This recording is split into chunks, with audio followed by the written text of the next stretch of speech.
샘터 가족 여러분 안녕하십니까? 샘터지기 김덕현 목사입니다. 오늘은 고린도전서 11장 17절부터 34절 끝절까지를 본문으로 말씀을 상고하겠습니다. 오늘 본문에서는 고린도 교회 안에 있었던 또 다른 문제를 언급을 하면서 그들에게 새로운 권면을 하고 있습니다. 특별히 고린도 교회 안에서 일어나고 있었던 성만찬의 잘못된 시행에 대해서 가르치고 있습니다. 17절 말씀에 보면 내가 명하는 이 일에 너희를 칭찬하지 아니하나니 이는 저희의 모임이 유익이 못되고 도리어 해로움이라. 저희의 모임이라고 하는 것은 성만찬 모임을 의미하는 것 같고요. 18절에 보면 첫째는 너희가 교회에 모일 때에 너희 중에 분쟁이 있다함을 듣고 대강 내가 믿는다. 고린도 교회 안에 성만찬으로 인한 분쟁이 있다는 것입니다. 19절 말씀에 보면 너희 중에 편당이 있어야 너희 중에 옳다 인정함을 받은 자들이 나타나게 될 것이다. 20절 말씀 그런즉 너희가 함께 모여서 주의 만찬을 먹을 수 없으니 21절에 보면 이는 먹을 때에 각각 자기의 만찬을 먼저 갖다 먹으므로 어떤 이는 시장하고 어떤 이는 취한다 라고 말합니다. 어떤 이는 시장하고 어떤 이는 취한다. 성만찬을 하는 데 있어서 어떤 이들은 많이 먹고 어떤 이들은 먹지 못해서 시장하고, 그것은 아마도 고린도 교회 안에서 어떤 편당이 있던 것으로 보입니다. 부자들은 성만찬에서 특혜를 누리고 많은 것을 먹게 되고 가난한 자들은 오히려 소외되는, 그래서 시장하게 되는 22절에서 그런 모습에 대해서 사도 바울은 강하게 책망을 합니다. 22절에 보면 너희가 먹고 마실 집이 없느냐? 너희가 하나님의 교회를 업신여기고 빈궁한 자들을 부끄럽게 하느냐? 내가 너희에게 무슨 말을 하랴? 너희를 칭찬하랴? 이것으로 칭찬하지 않노라 라고 말합니다. 고린도 교회 성도들은 성만찬을 하는 데 있어서 그들은 편당이 생겨서 어떤 이들은 풍부하게 성만찬에 참여하고 어떤 이들은 또 그 성만찬에서 소외되는, 그래서 시장하게 되는, 원래 하나님께서 의도했던 의도와는 전혀 다른 것으로 흘렀던 것입니다. 그래서 이들에게 이렇게 권면합니다. 33절 말씀에서 그런즉 내 형제들아 먹으러 모일 때에 서로 기다리라.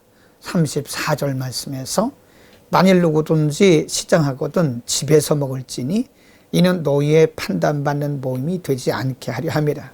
그 남은 것은 내가 언제든지 갈 때에 규정하리라. 내가 가면 너희들의 그런 모습을 알아보고 그들을 책망하겠다고 하는 경고의 말씀이기도 합니다. 여러분, 고린도 교회는 성만찬을 시행했으면서도 왜 이들은 사도 바울에게 강하게 책망을 들었을까요? 성만찬의 의미를 상실했기 때문에 그렇습니다. 하나님께서 성만찬의 의미를 분명히 가르쳐 주셨고 예수님께서도 성만찬의 의미에 대해서 분명히 말씀하셨습니다. 23절에 보면 내가 너희에게 전한 것은 주께 받은 것이니 곧 주 예수께서 잡히시던 밤에 떡을 가지사 축사하시고 떼어 가라사대 이것은 너희를 위하는 내 몸이니 이것을 행하여 나를 기념하라 하시고 25절 말씀에 보면 식후에 또한 이와 같이 잔을 가지시고 가라사대 이는 내 피로 세운 새 언약이니 이것을 행하여 마실 때마다 나를 기념하라 하는 것입니다. 26절에 너희가 이 떡을 먹으며 이 잔을 마실 때마다 주의 죽으심을 오실 때까지 전하는 것이니라. 예수님께서 성만찬을 제정해 주시면서 이것을 먹고 마시라. 이것은 너희를 위한 내 살과 피라고 말씀하시면서 내가 올 때까지 이것을 행하여 나를 기념하라고 말씀하십니다. 그러므로 성만찬의 참 의미와 제정되어진 의도는 예수님께서 이 땅에 다시 오실 때까지 예수님을 기념하는 것입니다. 그러나 고린도 교회는 성만찬의 의도가, 성만찬의 진정한 의미가 상실되었던 것입니다.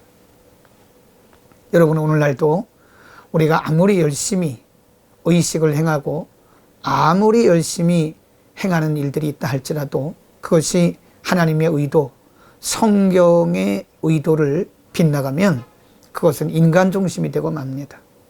예를 들어서 예배는 하나님, 살아계신 하나님께 영광을 돌리고 예배는 살아계신 하나님과의 만남입니다. 그러나 예배의 본질적인 의도와 의미를 벗어나서 사람들만 모이고 사람들 중심으로 행사를 행한다면 그것은 의미와 의도가 퇴색되어진 예배입니다. 하나님과는 관계가 없겠지요. 우리가 하나님 앞에 헌금을 드린다 합시다. 하나님 앞에 헌금을 드리는 것은 우리의 중심을 드리고 하나님의 주인 되심을 인정하는 신앙적 고백인 것입니다. 그러나 이런 중심 없이 형식이나 또는 의식적으로만 헌금을 드린다면 그것은 하나님의 의도, 하나님의 의도를 저버린 것이 되고 만 것입니다. 우리는 무슨 일을 행하든 성경의 의도, 하나님의 본질적 의도와 의미를 잘 살려가면서 해야 하나님께서 이것을 기뻐하시고 하나님께도 영광이 되는 것입니다.